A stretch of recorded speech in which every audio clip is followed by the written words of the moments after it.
The holographic message flickered across every screen in the NIGMA Empire's command center, transmitted from a small blue planet on the outer rim of the Orion Arm. Ambassador Chen's face remained calm, almost apologetic as she delivered humanity's final warning. We ask again that your fleet withdraw from Earth's orbital space. We have no desire for conflict, but we will defend our home. This is your last opportunity to leave peacefully. High Commander Vexthar's mandibles clicked in amusement, a gesture that rippled through the assembled War Council. The NIGMA had conquered 47 star systems in the past century. Their exoskeletons were impervious to most conventional weapons. Their ships powered by dark matter cores that dwarfed anything the younger species possessed. And now this primitive civilization, barely 2 centuries into spaceflight, dared to issue ultimatums. Humans, Vexthar hissed, his translator converting the chittering into something the recording devices could capture. You have 12 hours to surrender your planet's resources and submit to NIGMA authority. Failure to comply will result in orbital bombardment.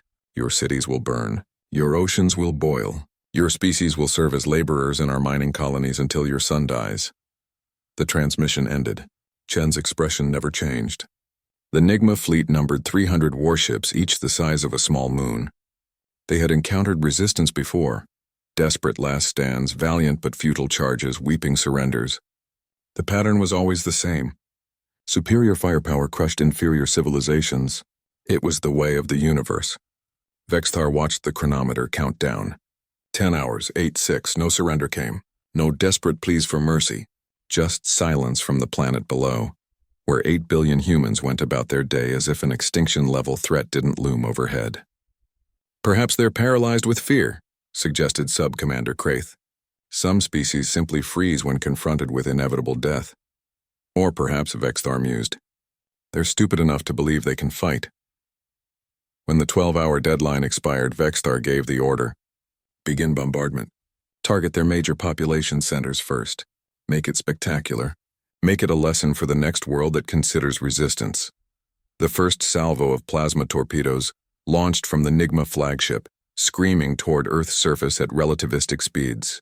Enough firepower to crack a continent. Enough heat to vaporize oceans. They never reached the ground.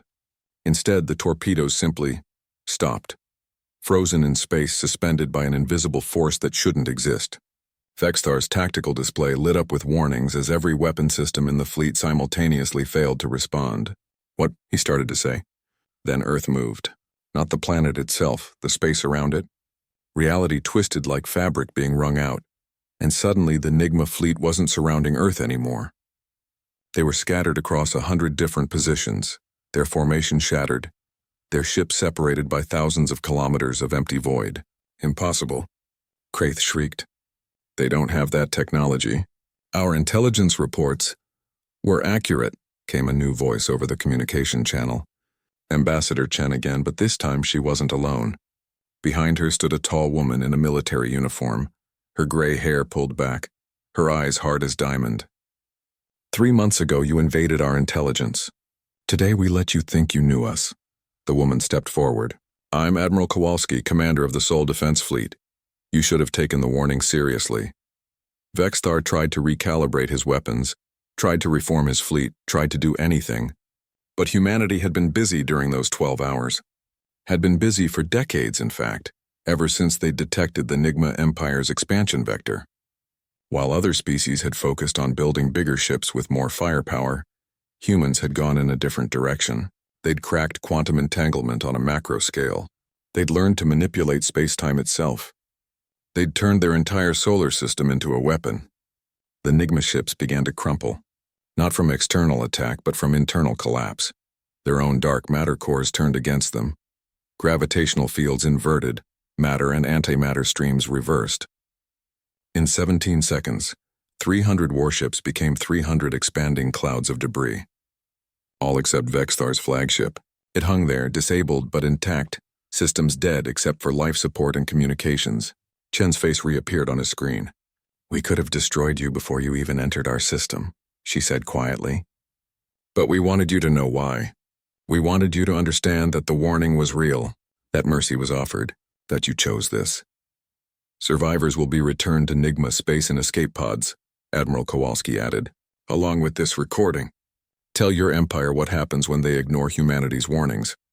Tell them that Earth is not a prize to be claimed, and tell them that if they come back, we won't be so generous. The flagship system suddenly rebooted, overridden by human code. Course plotted. Emergency jump engaged. Within seconds, Vexthar and his crew were hurtling back toward NIGMA space at maximum FTL velocity. Automated systems broadcasting Chen's message on repeat. Behind them, Earth continued its orbit around Sol, unchanged and unconcerned. The debris from the NIGMA fleet would be cleared within a week. The diplomatic channels would continue their patient work, offering treaties and trade to species willing to approach with respect rather than weapons. But in the dark spaces between stars, where predator empires prowled and watched for weak prey, a new understanding began to spread. Humanity had drawn a line in the cosmos. They had proven their willingness to defend it, and more importantly, they had demonstrated that their warnings were never bluffs. The NIGMA Empire would rebuild. They would rage. They would plot revenge. But they would never again approach Earth's solar system, because some lessons learned in the heart of battle with one's fleet reduced to atomic dust can never be unlearned. Earth's warning had been clear. The NIGMA Empire had ignored it.